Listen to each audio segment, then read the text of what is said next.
많은 분들이 그 초보 목사님께서 특별히 기도해 주셔서 제가 아주 감사합니다. 네.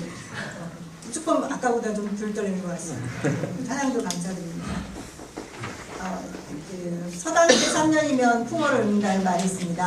저도 GMPC 사역 14년, 선교사 생활 20년 이렇게 지나면서 계속 말씀 보고 기회가 있을 때마다 설교하긴 하지만 여전히 서당계의 풍어를 읽는 것 같은 그런 느낌이 있습니다.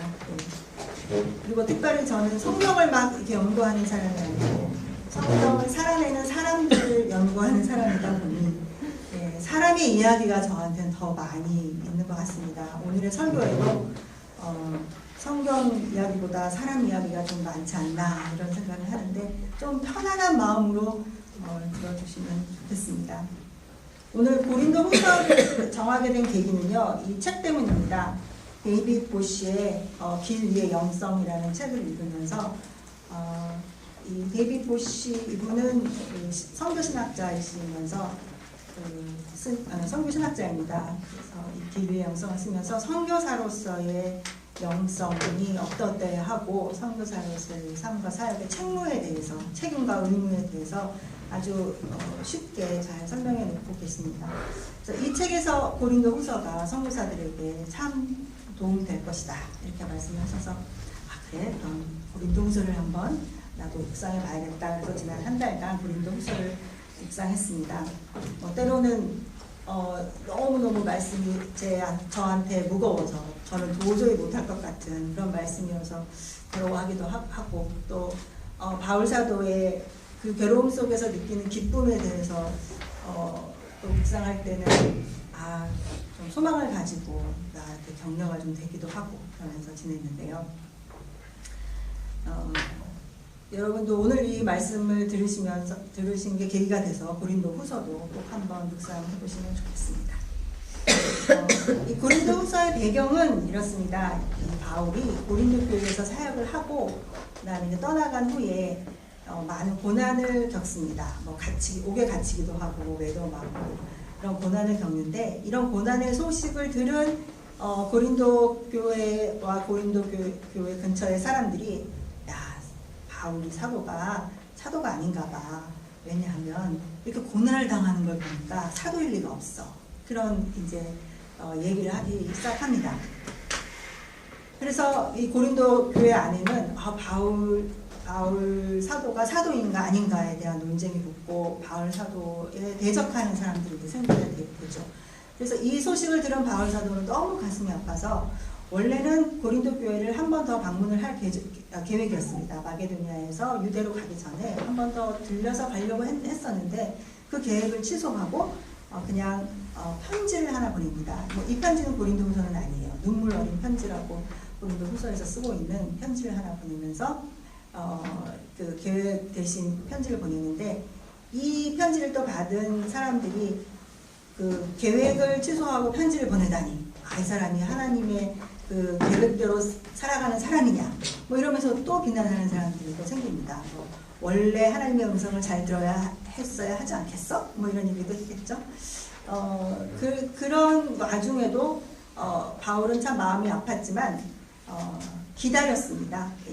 바울은 고린도를 막 방문해서 그 대적하는 사람들과 분쟁하면서 더 큰 어려움을 만들지 않고 고린도 교회를 믿으면서 고린도 교회 교인들이 스스로 이 문제를 해결할 수 있을 것이다 믿으면서 기다렸습니다. 그래서 어느 정도 이제 정리가 되고 진짜 고린도 교인들이 해결을 합니다. 그래서 바울의 사도됨을 다시 인정하고 더 사랑하는 관계를 더 맺어가는 기쁜 소식을 누가 전해주죠. 그래서 그 소식을 듣고 아주 기쁜 마음에서 이 고린도후서를 쓰게 됩니다. 그래서 이 고린도후서의 내용에는 바울의 사도됨에 대한 설득이 많이 들어있습니다. 그래서 나는 이러이러하기 때문에 내가 사도인 것이 같다. 이런 설득의 내용이 많이 들어있습니다. 전체적으로 볼 때 바울 사도가 자신이 사도인 것을 증거하는 그 증거는 제가 볼 때는 두 가지였던 것 같습니다. 첫 번째는 바울 사도의 삶에 예수 그리스도의 죽음과 부활의 능력이 있다는 것이 바로 고난을 통해서 증명되기 때문이다.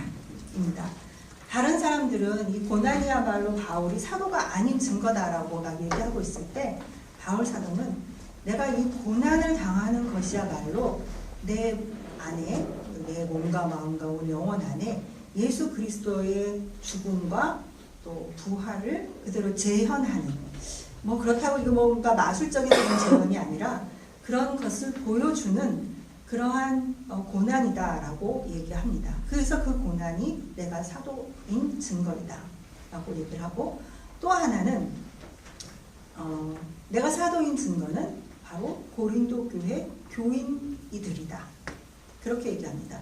내가 그렇게 사랑하고 내가 그렇게 수고하고 그런 수고를 하면서 고난을 당하면서 사랑하는, 전도하고 함께 했던 고린도 교인들이야말로 그 열매야말로 내가 사도인 바로 그 증거다, 그렇게 얘기합니다.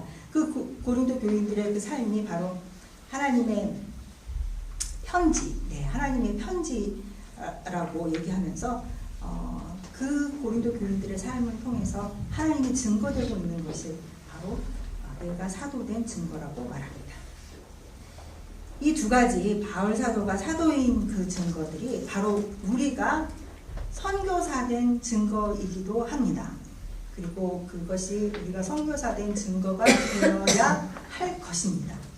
지금도 그러하고 앞으로도 계속해서 여러분들은 이 두 가지, 즉 여러분 안에 예수 그리스도의 부활의 그 영광이 있어야 하고, 예수 그리스도의 죽음과 부활의 능력, 그 영광이 여러분 안에 보여야 하고, 또 여러분이 만나고 전도하고 제자 삼는 사람들, 또 사랑하는 그 사람들이 하나님의 편지다라는 말을 들을 만큼 이렇게 또 너무 높은 그런 수준은 아니지만 그런 사람이다. 그 열매, 그 사람들을 통해서 그 열매가 드러나는 것이, 그 증거가 되는 것이 우리들에게도 적용이 되는 말씀입니다. 어떻습니까, 여러분? 여러분 안에 예수 그리스도의 죽음과 부활의 증거가 있습니까? 예수 믿기로 작정하고 성령님과 동행하는 삶을 사는 우리는 그런 그 죽음과 부활의 증거들이 우리 안에 있습니다. 근데 그걸 막 실감하면서 살지를 못하죠. 그래, 오늘 난 예수님의 부활을 경험했어, 증거했어, 그런 말을 막 많이 하면서 이렇게 살고 있지는 못합니다.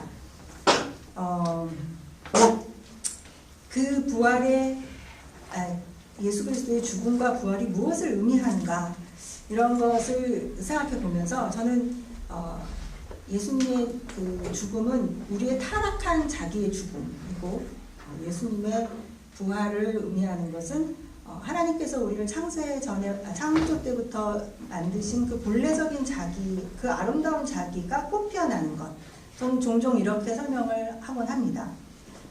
그런 면에서 여러분들이 느끼는 타락한 자기, 잘못하고 죄성 있는 그런 자기들이 십자가에 못 박으며 그 새로운 피조물의 그 의의 모습을 닮은 그런 자기로 계속 살아가 보려고 노력하는 것, 그것이 아마도 우리의 죽음과 부활을 살아내는 지금 현실의 모습이 되지 않을까 한번 생각을 해봅니다.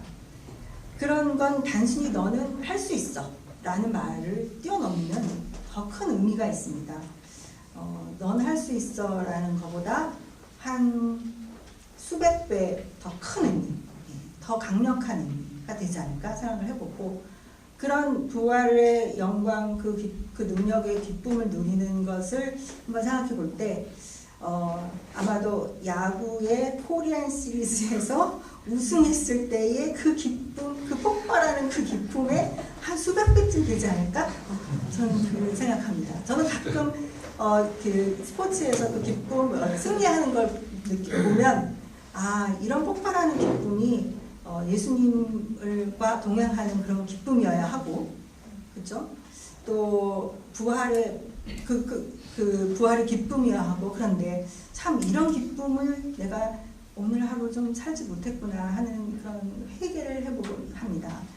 그 게임을 보면서는 그렇게 막 와 하는데 내가 누군가 서로 사랑하고 누군가 위로하고 격려하면서 정말 우리 너무너무 기쁘죠. 이렇게 같이 맞장구를 치지 못하는 것, 그거에 대해서 참 이상하다 생각을 하곤 하는데요. 그런 기쁨이 우리 안에 있고 또 그걸 표현했으면 좋겠습니다. 네. 그래서 제가 이제 이 말을 했으니까 내일은 우리 만날 때마다 그렇게 만나면 어떨까 생각합니다. 이렇게 우리의 삶 안에 예수 그리스도의 죽음과 부활의 영광, 또 우리가 만날 지금은 뭐 이름도 모르고 얼굴도 모르는 그런 사람, 우리 현지 만나게 될 우리 선교지 사람들이 우리 열매가 될 것을 기대하면서 우리가 계속 나아가야겠습니다. 그런데 이 고린도후서를 읽으면서 한 가지 주의할 점은 우리는 사도 바울이 아니라는 것입니다. 예, 우리는 한 사람의 전도자이고 선교사이죠. 예. 왜냐하면 사도 바울은 고린도후서에서 아주 강력하게 주장하는 것은 나를 받아들이지 않는 것은 예수님을 받아들이지 않는 것이다 라고 아주 자신있게 주장합니다. 사도이기 때문에. 그런데 우리는 꼭 그렇지는 않습니다. 우리가 전하는 복음은 받아들일 수 있어도 우리를 받아들이지 않을 수 있습니다. 즉 우리는 싫어할 수 있어요. 우리는 싫어해도 복음을 받아들일 수 있죠. 이것만 해도 참 좋을 것 같아요. 근데 가장 나쁜 케이스는 뭐냐면 우리를 싫어해서 복음도 받아들이지 않는 케이스. 네, 이렇게 되면 굉장히 힘들겠죠. 그래서 우리는 우리가 전하는 복음이 진짜 진정한 복음인지 아니면 그저 자기 확신에 불과한지 자기 점검을 많이 해야 하는 전도자입니다. 그래서 진정한 복음이 무엇인지 열심히 생각하고 공부하고 애쓰고 이걸 어떻게 잘 전할 수 있는지, 또 타문화에서 이걸 어떻게 전할 수 있는지 우리가 지금 공부하고 있지 않습니까? 이런 공부가 시작이 돼서 또 평생 공부할 텐데 이런 계속 자기 점검을 해야 하는 존재라는 걸 잊지 마시기 바랍니다. 이것을 주의하면서 오늘 본문 고린도후서 6장 3절에서 13절까지의 원리를 한번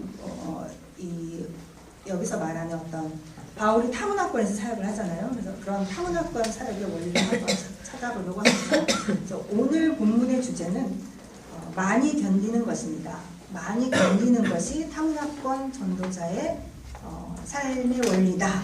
이렇게 볼 수 있겠습니다. 특별히 이 6장 3절에서 13절까지는 문학적으로도 아주 저의 마음을 굉장히 사로잡는 구절이었습니다. 문학적으로도 잘 이렇게 분류되어 있고 순서로 이렇게 내려가고 있고 하는 그런 구절입니다. 이 오늘 본문의 시작은 바울 사도가 사도로서의 직분이 비방받지 않기 위해서 많이 견디는 삶을 살았다고 말하고 있습니다. 이 구절의 구조를 살펴보면 4절에 바울이 많이 견디는 것이라는 말을 하고 오직 모든 일이 하나님의 꿈을 자천하여 많이 견디는 것과 이렇게 말을 하고 그 뒤에 세 가지 범주에 많이 견디는 것들을 이렇게 나열해 놓았다고 합니다. 사실은 읽을 때 이 많이 견디는 것과 환난과 궁핍과 고난과 이걸 합쳐서 읽어도 되는데 굳이 많이 견디는 것을 앞에다 놓고 뒤에 4절부터 10절까지의 네 가지 그 범주를 견디는 것이다 라고 구조를 정한 거죠. 이건 제가 정한 건 아니고요. 고린도후서의 적용 주석을 쓴 스캇 하프만의 주장입니다. 네, 제가 헬라어를 할 줄 알면 이렇게 한 이유에 대해서 증명을 할 텐데 제가 헬라어를 모르는 관계로 이 스캇 하프만의 헬라어 실력을 믿고 그대로 받아들이기로 합시다. 네, 그래서 이 스캇 하프만은 그 주석에서 이 4절 많이 견디는데 그 뒤에 세 가지 범주를 견디는 것이다. 이 세 가지 범주는 뭐냐면 첫 번째는 고통 속에 고통을 견디는 것, 두 번째는 은혜를 견디는 것, 세 번째는 양극단의 평가와 처지를 견디는 것. 뭐 이렇게 정리할 수 있습니다. 근데 이거를 한국말로 하자 보니 좀 첫 번째 고통을 견디는 것 이렇게 목적으로 쓰면 첫 번째는 잘 이해가 됩니다. 두 번째 은혜를 견디는 것, 이건 조금 한국말로 좀 어색하죠. 네. 그런데 저는 이 대목에서 이거 조금 이해하기 어려울 수 있는데, 저는 이 대목에서 이게 저에게는 굉장히 자연스러운 이유에 대해서 한번 말씀을 드리고 싶습니다. 은혜를 견디는 것, 그건 뭐냐면 우리는 고통을 막 계획해서 경험하지 않습니다. 그쵸? 그래, 오늘 저 선교사님이랑 싸워서 한번 마음이 다치는 걸 경험해 보겠어. 뭐 이렇게 계획하고 그렇게 하지 그 고통을 경험하는 게 아니지 않습니까? 그냥 고통은 우연히 계획하지 않고 다가옵니다. 그냥 이렇게 그냥 우리한테 척 다가옵니다. 그래서 해결할 수 있으면 다행이지만 해결할 수 없으면 그냥 견디는 수밖에 없는 그런 일들이 벌어지죠. 근데 저는 은혜도 좀 비슷한, 반대지만 비슷한 뭐라죠? 시퀀스를 가지고 있다고 생각하는 게 뭐냐면, 우리는 은혜를 계획하지만 계획한 대로 은혜가 또 오지 않는 걸 경험합니다. 내가 분명히 오늘 성령 충만을 기도했는데 성령 충만이 안 와요. 아닌 것 같아요. 그래갖고 내일 또 성령 충만 기도하고 모레도 성령 충만 기도하고, 기도 제목이 늘 성령 충만이 첫 번째 기도 제목이 되곤 합니다. 그렇게 성령 충만이 내가 계획한다고 오진 않는데 이게 어느 날 선물로, 은혜로 척 주어지는 것을 경험합니다. 그렇다고 우리가 구하지 않아야 온다, 이렇게 제가 주장하는 건 아닙니다. 예. 구할 때 오기도 하지만 그렇게 자동적으로, 무슨 자동 판매기처럼 내가 기도하고 말씀 보면 은혜가 그냥 막 충만하게 되는 것은 아닌 건 분명하다는 거죠. 그래서 우리는 그 은혜에 있어서도 그 주권이 하나님께 달렸다는 것, 하나님이 원하시는 때에 우리에게 주신다는 그 측면에서는 은혜도 우리에게 그냥 다가옵니다. 계획하지 않은데 다가오기 때문에 다가오는 고통을 견디는 것처럼 은혜도 다가오는 은혜를 견디는 것도 말이 될 수도 있겠다라고 생각을 한번 해봤습니다. 네. 좀 이해가 어려우시죠? 제가 이것을 앞으로 더 잘 설명할 수 있기를 제가 기대하고 있습니다. 여러분도 기도해 주십시오. 네.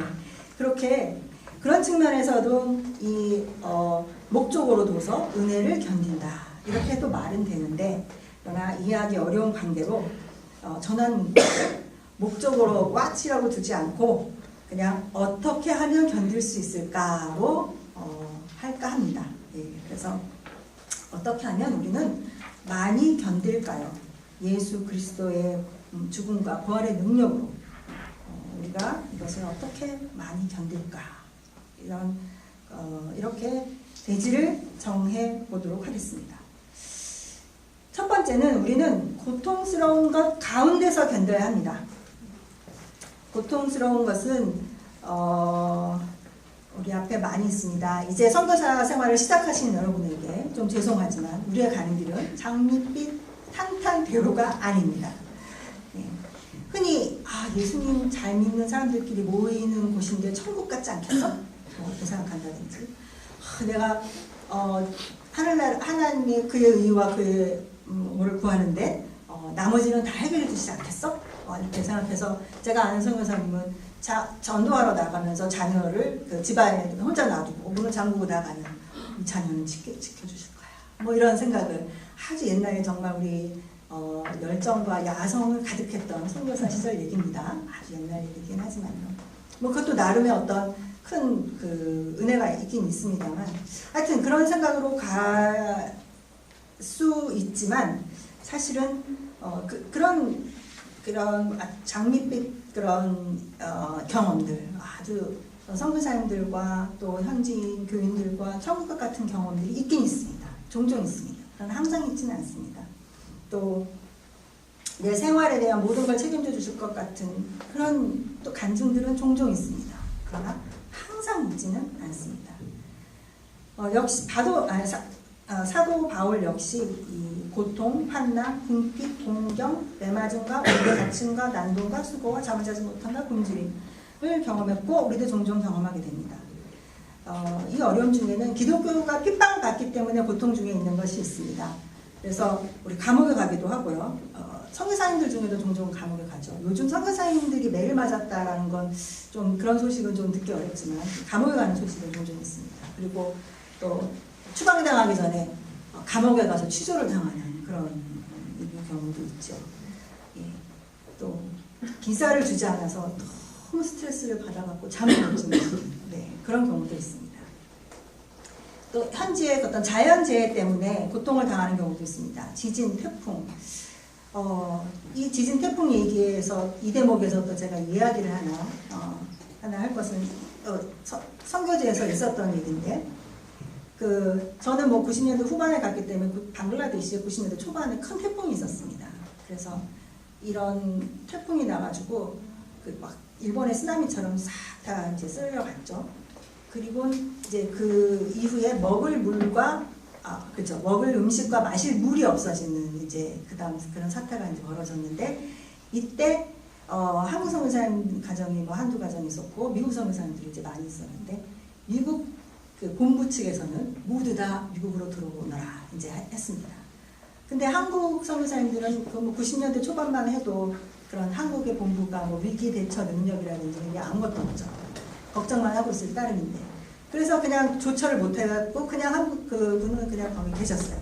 이걸 나가야 되나 들어가야 되나 하고 고민하고 있다가 그냥 거기 계시게 된 거죠.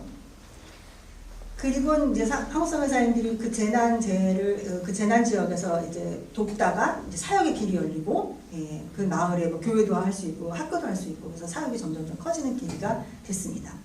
근데 제가 오늘 드리고 싶은 말씀은 그때 그 경험을 한 그 기독교인 할머니가 계셨어요. 그 할머니가 미국 선교사님과 30년 동안 같이 사역을 하면서 아주 존경받는 할머니셨는데 어느 날 한국 선교사한테 그렇게 얘기를 하더라는 거예요.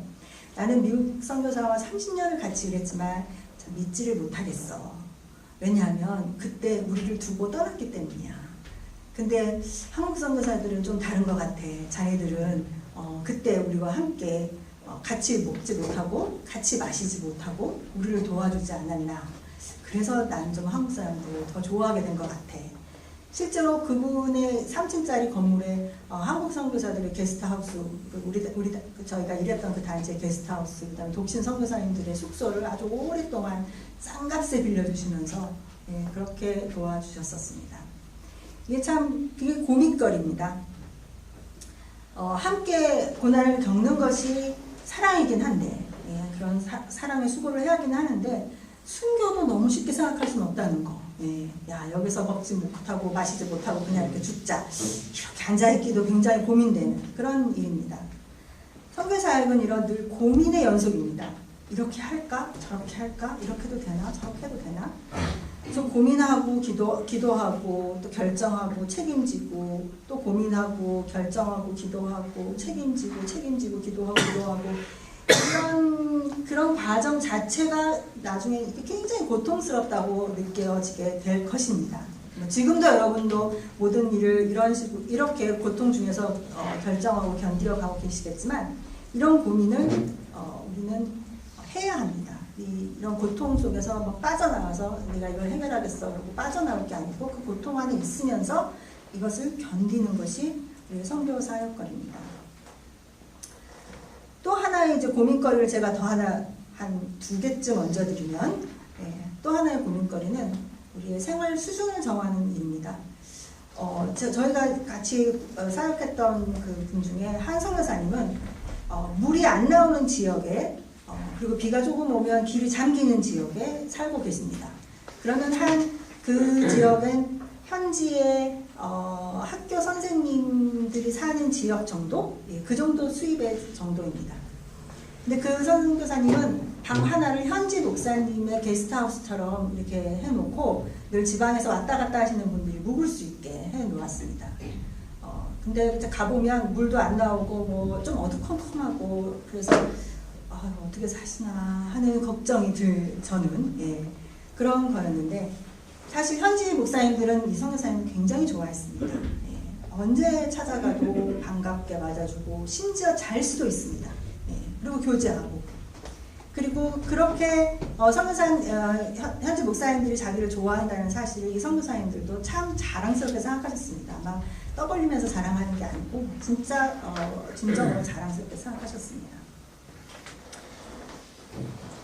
근데 그렇게 생각하면 그걸 보면서 나도 다음에 이사할 때는 꼭 저런 집으로 이사를 해야지 이런 마음을 먹었지만 참 사람이 자기중심적이고 그런 것이 그 다음에 이사할 때는 그 집에 그 동네로 안 가고 더 좋은 동네로 갔다는 제가 왜 그랬는지 지금 생각하면 알 수 없지만 막 그때는 그만한 이유들이 많이 있었어요. 예, 뭐 그렇게 결정하려면 이유를 막 갖다 붙이는 거죠.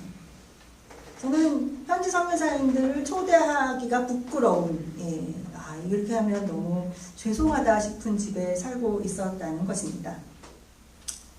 저는 지금도 이게 굉장히 부끄럽고 앞으로 가서도 어떻게 해야 할까를 생각하면서 고민하는 고민거리입니다. 그리고 여러 동료 선교사님들 또 후배 선교사님들에게 이걸 어떻게 결정하라고 말해야 할까, 이게 저의 고민거리인데 여러분 함께 고민하시기 바랍니다.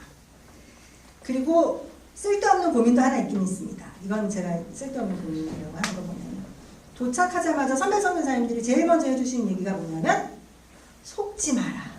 네.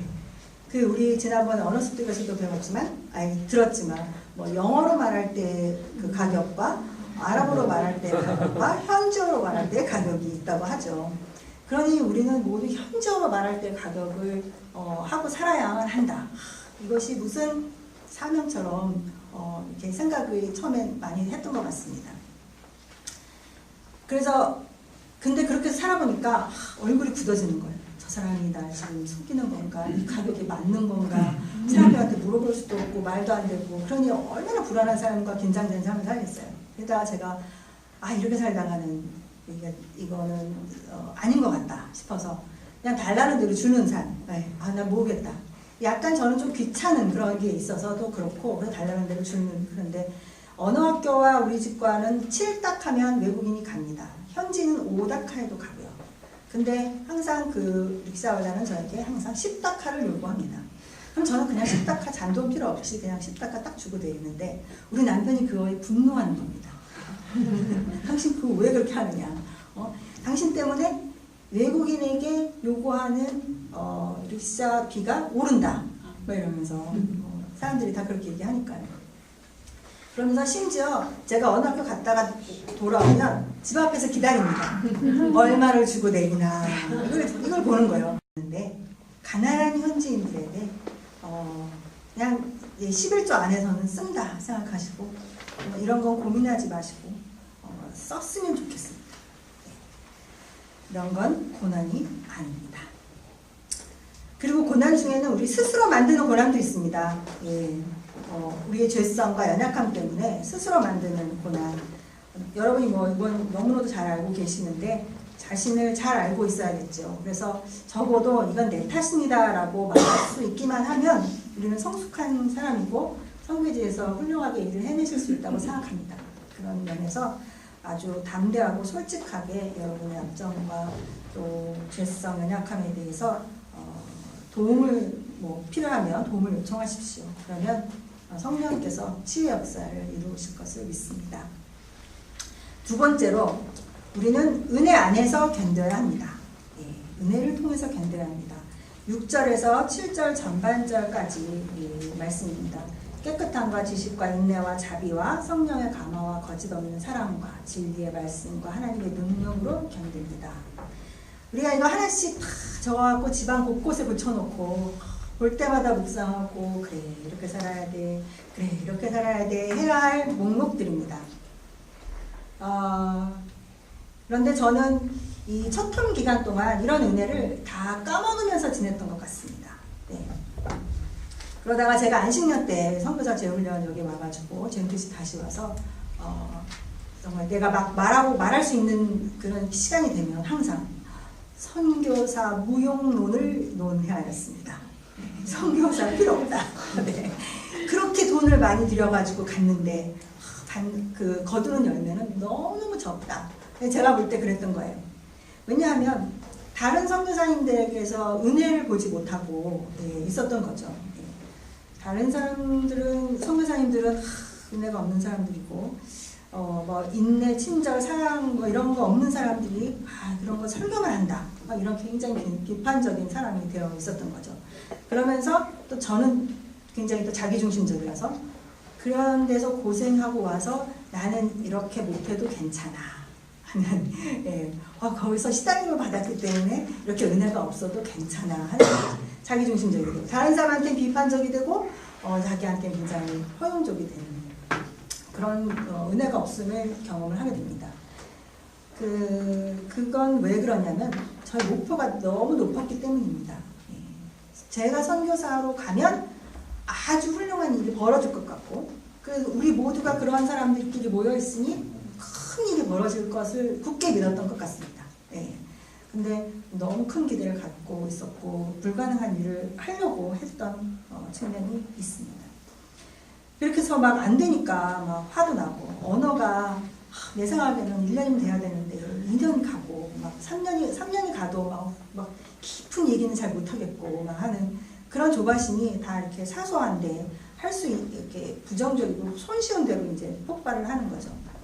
내가 한참 제가 그때 거기서도 한참 누구 흉을 되게 보고 있었어요. 그 선교사님 진짜 이상하지 않아? 뭐 이러면서 흉을 보고 있는데 같이 언어 배우던 선교사님이 저한테 선교사님 그분이 그렇게 나쁜 면도 있긴 하지만 선교사님한테 잘해준 것도 많잖아요. 이제 그렇게 얘기를 한 거예요. 뭔가 저한테 이제 가르쳐 주려고 했었던 것 같아요. 근데 제가 그 소리 딱 듣는데 조금은 민망하고 일리가 있기는 하지만 막 화가 나는 거예요.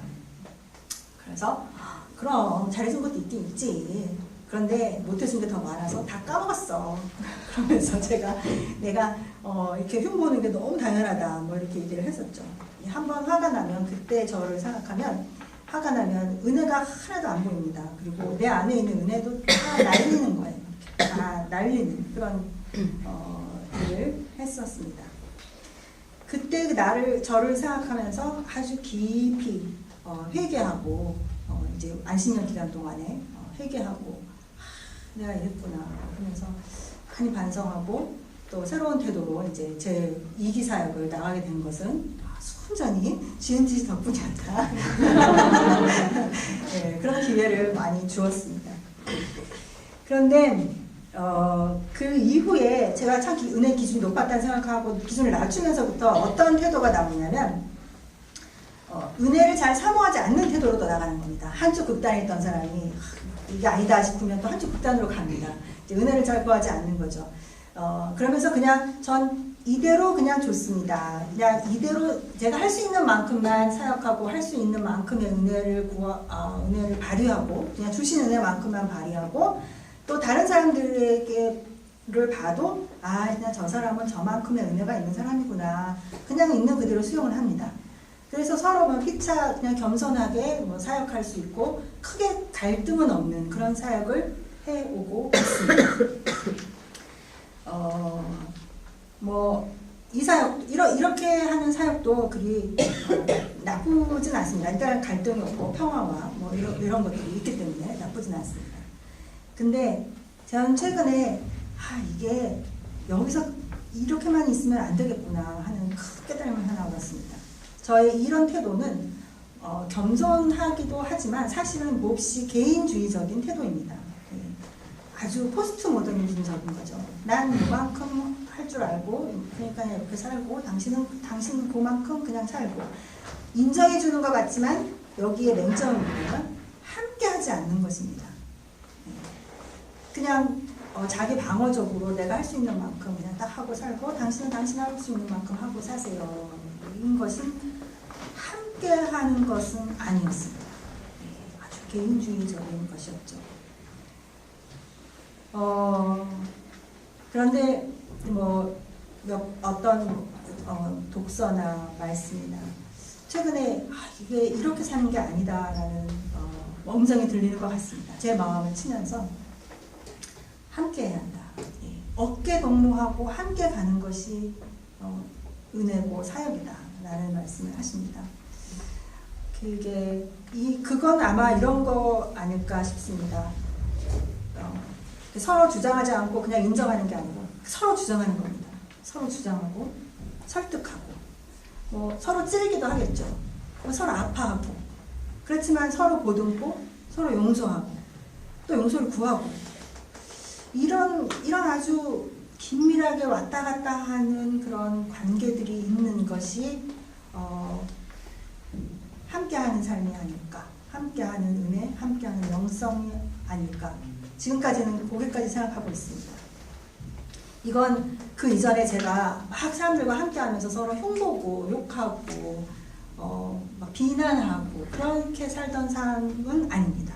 같이 함께해도 그렇게 함께하는 게 아니고 정말 제가 아마 이 중간 과정을 거쳤기 때문에 이것을 생각하는 게 가능하고 한번 해보려고 하는 게 해볼 힘이 생긴 것일지도 모릅니다.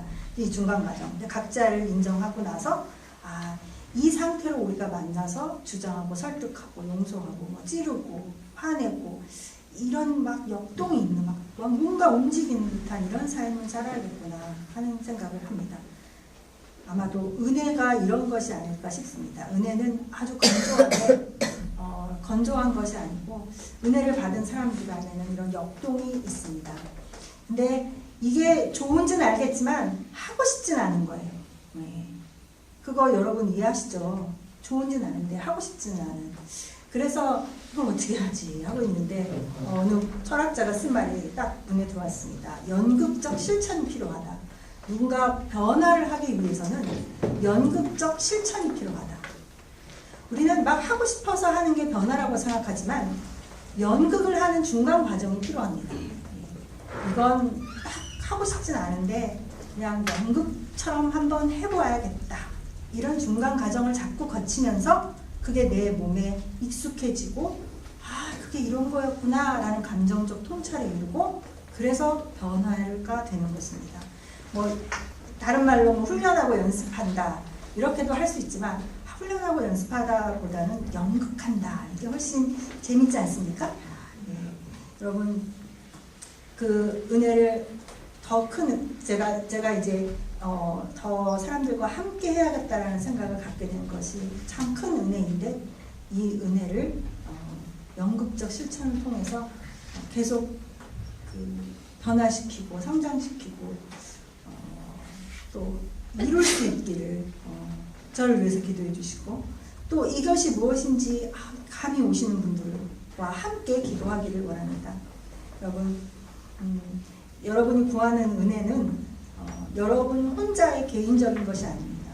누구와 모든 사람과 함께 가는 막 역동이 일어나는 그런 더 큰 은혜를 구하시기를 기도합니다. 그리고 세 번째 우리가 견뎌야 하는 것은 양극단의 평가와 처지의 균형을 잡는 것을 통해서 우리는 더 많이 견딜 수 있습니다. 오늘 이 양극단의 또 평가, 그렇죠? 영광과 욕됨, 악한 이름, 아름다운 이름 이런 양극단의 평가를 우리는 종종 듣습니다. 우리는 뭐 착한 일을 하기 때문에 옆에 칭찬도 듣고요. 또 우리가 굉장히 나쁜 일을 하고 자기도 모르게 나쁜 일을 했기 때문에 또 비난도 듣습니다. 뭐 오해도 받아서 비난을 하기도 하지만 실제로 나쁜 일을 하기도 하더라고요. 저도 아주 큰 실수를 한 3번 했습니다. 그래서 진짜 나쁜 사람이 되어 있습니다. 그분들에게는. 그런 것에도 불구하고 계속해서 그 소리를 들으면서 나쁘면 나쁜 대로 소리를 듣고 좋은 칭찬의 소리를 들으면서 견디면서 계속 가는 겁니다. 이게 어떻게 하면 가능할까요? 한번 이게 어떻게 해서 가능하냐면 7절에 뒷부분에 의의 무기를 좌우에 가지고 여기에 키 포인트가 있지 않을까, 여기에 우리 비밀이 있지 않을까 생각합니다. 한번 상상을 해보십시오. 양손에 의의 무기를 골고루 균형 있게 들었습니다. 이건 뭐 선한 것, 좋은 것, 하나님께서 우리에게 주시는 은혜, 뭐 이런 걸 다 의미하겠죠. 자, 이렇게 잘 들고 있습니다. 근데 우리가 실수를 했습니다. 그래서 비난을 들었습니다. 그래서 양손에 이렇게 양팔 저울을 한번 상상해 보십시오. 양팔 저울. 그래서 비난을 들었습니다. 그래서 양팔 저울을 툭 쳤습니다. 그러면 당연히 흔들리겠죠. 당연히 흔들려서 슬퍼. 내가 왜 그랬을까? 벽에다 머리를 찌우면서 후회하고 뭐 그렇지만 소용이 없어서 더 슬프고 그렇게 슬프다가 그러나 양팔 저울은 양쪽에 잘 의의 무기가 균형 잡히게 있기 때문에 다시 중심을 잡기 위해서 다시 올라옵니다. 네. 그러다가 또 칭찬을 듣습니다. 이렇게 흔들리다가 다시 이렇게 중심을 또 잡겠죠. 또 어느 날 우리는 칭찬을 들을 수 있습니다. 칭찬도 우리를 툭 칩니다. 네. 칭찬도 우리를 툭 쳐서 또 한쪽으로 이렇게 기웁니다. 그러다가 또 다시 의의 열매의 덕분으로 의의 무기의 덕분으로 다시 중심을 찾습니다. 또 너무 교만하면 안 되잖아요. 너무 자랑스러우면 안 되잖아요. 그래서 또 중심을 찾습니다. 또 나쁜 이름은 악한 이름은 악한 이름, 또 아름다운 이름은 아름다운 이름. 이렇게 의의 무기를 통해서 누군가 우리를 계속 흔들어도 뭐 칭찬도 우리를 흔들고 비난도 우리를 흔들어도 우리는 이 균형을 잡는 것입니다. 우리의 누군가 뭐 삶에 대해서 얘기할 때 흔들리지 않는 삶은 없어 뭐 이런 얘기를 하지 않습니까? 우리의 삶은 이렇게 양팔 저울처럼 항상 흔들립니다. 그래서 우리의 삶을 놀이로 치면 시소 놀이의 비교를 하고 싶습니다. 우리는 살 때 시소 놀이를 하면서 사는 겁니다. 우리는 평균대 놀이에서 살고 있지 않습니다. 이게 평균대 놀이라고 생각하면 너무 긴장이 돼서 살 수 없습니다. 실수하면 떨어지는 거야. 실수하면 실패하는 거야. 그래서 실패하지 않는 삶을 살기 위해서 노력하는 사람들이 참 많습니다. 그러나 우리는 이 평균대 놀이처럼 이렇게 떨어지는 그런 놀이를 하는 게 아니고 우리는 시소 놀이를 하고 살고 있는 사람들입니다. 우리의 삶은 시소 놀이입니다. 그래서 한쪽으로 기울었다가 또 한쪽으로 또 다른 쪽으로 기울었다가 이렇게 실수했다가 성공했다 실수했다 성공했다가 이렇게 하는 놀이입니다. 그런데 이 시소 놀이의 그 중심을 잘 잡아서 항상 잘 견딜 수 있게 해주는 힘은 의의 무기에 있습니다. 여러분이 그 어떤 은혜를 상상하시더라도 그 좋은 그 의의 무기를 이 양팔 저울에 항상 저축을 해주시기 바랍니다. 양쪽으로 보고 그런 삶이 그렇게 하실 때 우리는 우리의 양극단의 평가와 처지를 잘 견딜 수 있습니다. 그 8절까지는 어떤 평가를 양극단의 평가를 견딘다면 9절부터는 양극단의 어떤 처지를 견디는 것입니다. 저는 이 처지를 이 양극단으로 이렇게 표현하는데 무명한 자, 유명한 자 본질적으로 우리는 굉장히 자기중심적이기 때문에 비교하기 아주 쉬운 사람입니다. 그래서 내가 누가 더 유명하지? 또 누가 더 근심하는 것 같지? 내가 더 근심하나? 그 사람이 더 근심하나? 하여튼 제가 이 말을 잘 못 만들겠는데 어쨌든 이렇게 굉장히 우리는 인간이 자기중심적이기 때문에 비교하기를 아주 즐겨하는 게 우리의 악한 본성입니다. 이 처지에서 이 양극단의 처지에서 우리가 잘 견디려면 이 비교하기 좋아하는 이 자기중심성에 대해서 날마다 회개해야 합니다. 우리는 이렇게 회개합니다. 주님, 저만 일하는 것 같고 저만 잘난 것 같고 저만 수고하는 것 같고 저만 못하는 것 같고 저만 능력이 있는 것 같고 또 저만 능력이 없는 것 같고 내가 더 잘하고 싶고 내가 더 사랑받고 싶은 이 마음을 용서해 주세요 라는 이 기도를 어쩌면 날마다 해야 되는지도 모르겠습니다. 이런 회개를 해야 우리는 이 비교와 자기중심성에서 자유로울 수 있습니다. 그래야 이 처지에서 초월할 수 있습니다. 이름도 없고 죽은 것 같고 징계받고 근심하고 또 가난한 것 같은 이 우리의 이 처지를 초월하기 위해서는 먼저 회개해야 합니다. 그 반대로 항상 가고 싶어 하거든요. 그래서 그게 아니다. 회개하고 하면서 그 다음으로는 이게 우리 실생활에서 우리의 처지를 초월하는 게 뭘까 생각을 해보면 우리는 이 양극단 어딘가 중간에 있다라는 생각을 항상 하시는 겁니다. 이 초월은, 우리의 처지를 초월하는 것은, 아, 나는 이 중간 어딘가에 있어. 이렇게 생각하시면 좋겠습니다. 예. 무명한 것 같아서, 저분이 더 유명해. 막, 이렇게 막 속이 끌리더라도, 아, 나는 유명한 것과 무명한 것의 중간 어쯤에 있어. 이렇게 생각을 하셔야 합니다. 그래서 이 처지에 대한 이야기를, 예수님께서 우리와 함께 계시기 때문에 사실은 우리 이렇게 다시 읽어보고자 합니다. 제가 한번 읽겠습니다.